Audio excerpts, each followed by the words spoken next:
So thank you, Barbara, thank you, Flavio and Michele, for inviting me to have a presentation. It's very nice and interesting meeting. I'm not an archaeologist, I'm a geologist slash geophysicist. So I'm really interested in archaeology to understand the amount and rate of sea level changes since the last millennium. And the data coming from maritime archaeological structure are very helpful in this task. So my talk is, we'll try to be as brief as possible because we are late, but I will discuss briefly what is sea level and sea level change, and the brief history related to sea level change in the Mediterranean, and how we use the maritime structure as sea level change indicators, and some results, some latest results along for the Tyrrhenian coast of Italy, so nearby Santa Severa, and a look for the future. So first we have to distinguish between absolute sea level and relative sea level change, because the absolute sea level depends on the mass and density of the water, that depends on the climate change and the temperature and salinity of water, of the oceans, and the combination of the density and mass in time determine the changes of the sea level, while relative sea level is depending from three main contributions. One is the aerostatic contribution, that means the water, for the melting water from the ice, the polar ice caps, for example, which are melting under the climate change and an decreasing temperature, provided a rise or a fall in time of the sea level. Then we have the isostatic contribution, which means that when the ice caps is missing because it's melting, for example, the Earth's crust has a rebound, so it's uplifting in the North Pole, and there's a downlifting or subsiding in the Mediterranean, for example. So we have to take into account the Earth movements, and then this tectonics and volcanics contribution too, that provide displacement, sudden displacement, like for earthquakes, for example, or long-term displacement due to the plate tectonics, for example. So in this plot, I show you how sea level changes in time, different time scales. So you have global scales, and we can go into the Mediterranean. But for example, in the last 600 millions of years, sea level has changed several times. This is the top plot, you may see. So this is a pointer. Okay, I will use the mouse, maybe it's better. And has changed up to 600 meters, while during the last 140,000 years, sea level has changed up to 130 meters. For example, 20,000 years ago, sea level was about 130 meters lower than today. So we were about here. The mouse is not okay, so we were about here. And then, for the last 20,000 years, sea level has risen very sharply up to now. And during the last 2 or 3 centuries, we have instrumental data that explains very well that sea level is rising constantly due to the global warming. So these 4 plots show you how sea level was in the Mediterranean during the last 20,000 years. So 20,000 years ago was about 145 meters lower than today in the area between Sardinia and Sicily. 12,000 years ago was about 60 meters lower than today for the same area, and 6,000 years ago was about 8 meters lower, and during the Roman times, or about 2,000 years ago, was about 1.2 meters lower than today. These are plots have been obtained by geophysical models that take into account the melting of the ice caps, the isostatic contribution, and other factors. Going in the individual sites, we have to take into account also the tectonic contribution that I told you before. So in the past decades, many studies have been performed in the Mediterranean region, but the former, like the plot we have on the left, were some confusing because they estimated the elevation with respect to sea level, which is the red line, the horizontal red line. So they estimated the position of the maritime archaeological indicators uplifted or under the water without any specific description. New evidences for the same sites and for the same area described how the same sites are all submerged. Most of them are submerged, with the exception of one, or maybe two. There is another one in Greece, in the current Gulf. This is the most famous site is Falasarna in the western Crete, which is the Roman harbor, which has been uplifted about 8 meters during the very big earthquake in 365 AD that displaced by 8 meters the harbor. And another famous site is Lake Castella, for example, in Calabria, which is about 6 meters and a half lower than today, like many of the sites which are located in the Baia area, like Michele Stefanini has presented a few minutes ago. So, based on this data, in the past 10 years, a team from myself, from other colleagues from Australia, from Fabrizio Antonioli and other archaeologists, we have new surveys on the fish tanks. We focus on the fish tanks of the Mediterranean, try to understand and to constrain the past sea level for the Roman time. So I want to show you a very brief video on the fish tanks that we have seen around the Mediterranean since the last, I should say, 15 years. This is Alicante in Spain, which is a same level. This is in Axis in Israel, and which is the door always in Israel. And this is the fish tanks in Falasarna, which has been uplifted by the earthquakes. It is the Byzantine bath on the Gulf of Fethiye in Turkey, and now into Yerabera in Crete again, with many, which we provided very interesting results. And the most important thing was to have an intercomparison between the data from different fish tanks built in different areas of the Mediterranean. So very important is to understand the meaning of the relative sea level change for each of the sites is to compare the feature of the fish tanks, of the more fish tanks built in different sites. This is the Santirene fish tanks, for example. The cable is missing.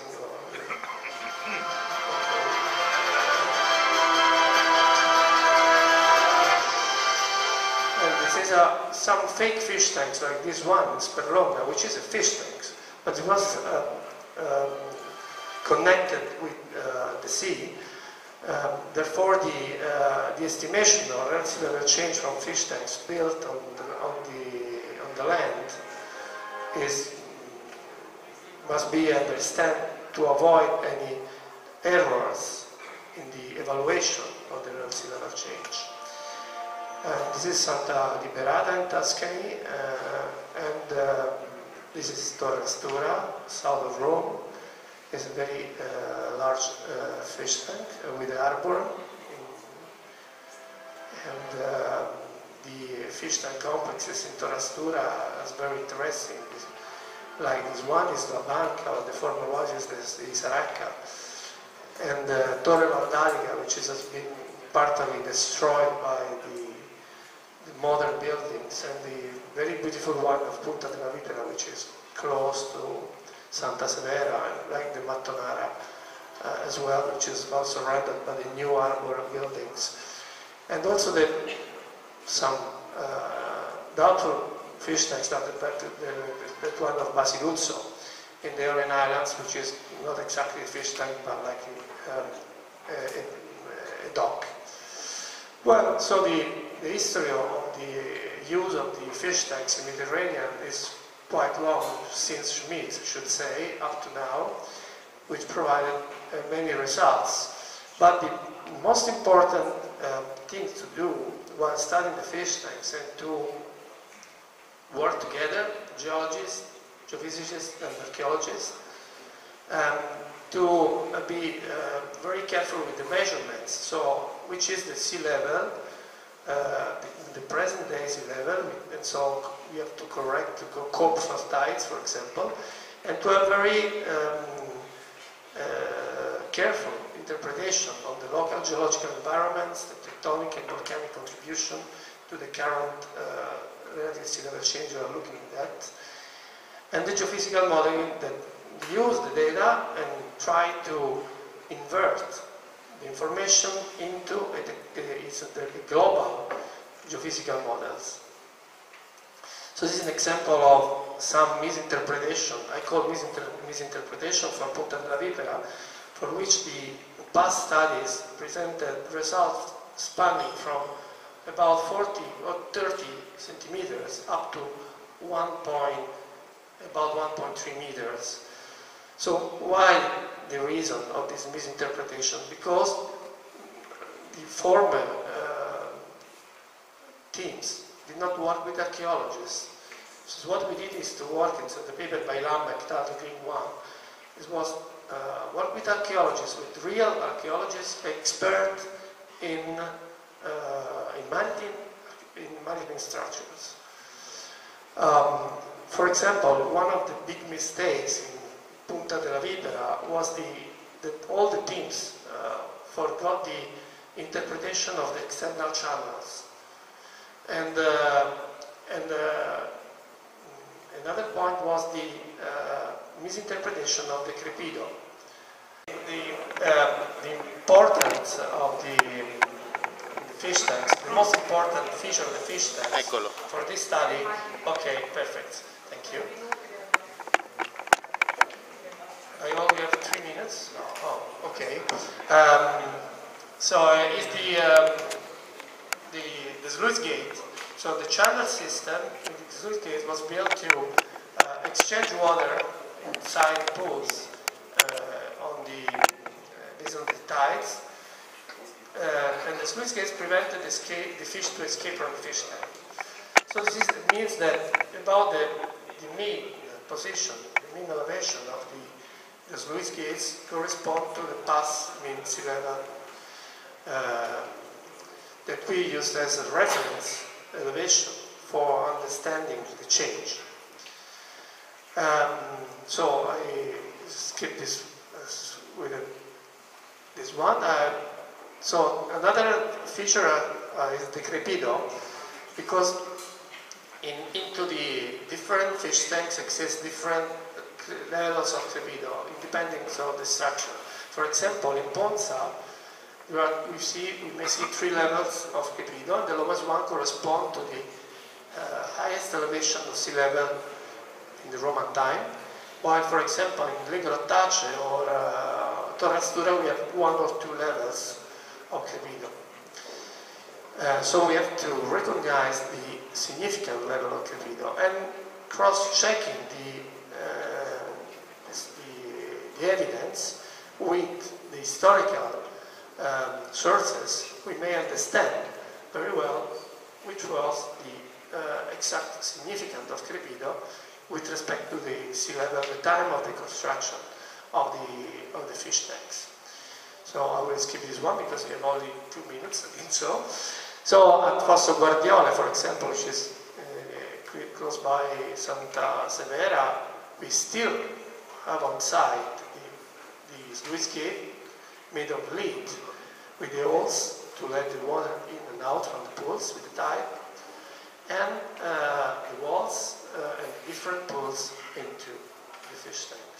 So the Fosso Guardiole is one of the best sites that from which we can argue the sea level change. So already this one. So this is the result for the Tyrrhenian coast of Italy. So each bar, vertical bar, is the relative sea level change estimated with the error, corresponding error, and the gray band corresponds to the mean relative sea level change estimated by all the data set, and which corresponds to 1.22 meters in about 2,000 years. So sea level has changed along the coast of Latium for about 1.2 meters during the last 2,000 years. And if we try to compare the archaeological information with geological information, for example, providing some small drillings at about 3 or 4 meters of depth and try to analyze the samples, the biological samples, and dating the archaeological sample by C14, we have found that, for example, in Santa Liberata, a biological sea level located about 1.3 meters, which fits very well the data from the nearby fish tanks of Santa Liberata, for which we can argue a relative level change of about 1 meter.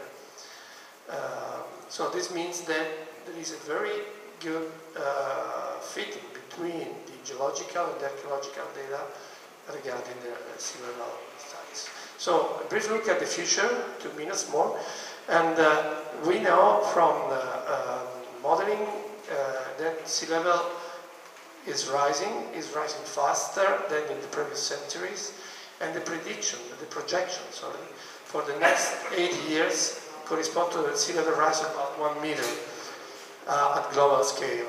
And there is a very interesting fit between the global temperature and sea level rise.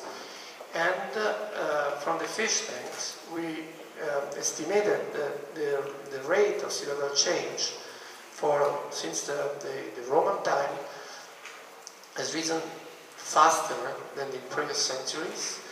And the archaeological contribution this study is very important for the constraining the recent, the 2,000 years sea level change. It was still unknown until a few years ago, because we had the geological information, then we had the biological information, but not the historical information. So the fish tanks fill a gap in the sea level information.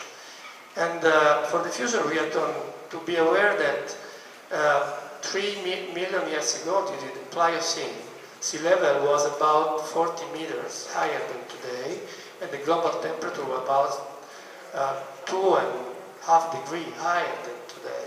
So now we are going to a global temperature about 2 degrees higher than the previous century.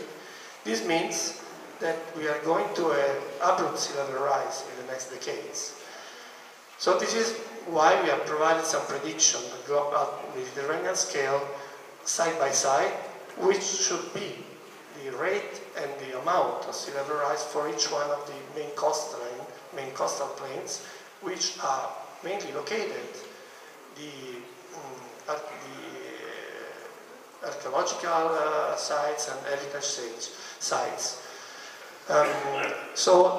These sites are endangered by climate change and sea level rise. This is, for example, for the Mozia in Sicily, for which we estimated the projection sea level rise, which was about 70 centimeters, and these colored lines, the contour lines in the blue and red, correspond to the lowest and highest projections. That means that this part of the island will be flooded in the next decades, and the cordon in the original time was built above sea level, and now it's going to be flooded.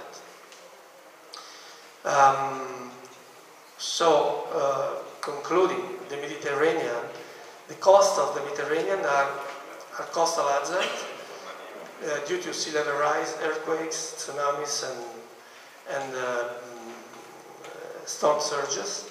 And the archaeological sites built along this coast are also endangered by climate change. So we have to do something to protect these sites. Okay, close the presentation because it's late. So I invite you to have a look at this website, saveatcost.au, in which are presented the latest results from sea level change and the impact of sea level change, the prediction of impact of sea level change on the coast of the Mediterranean for the next decades. Thank you.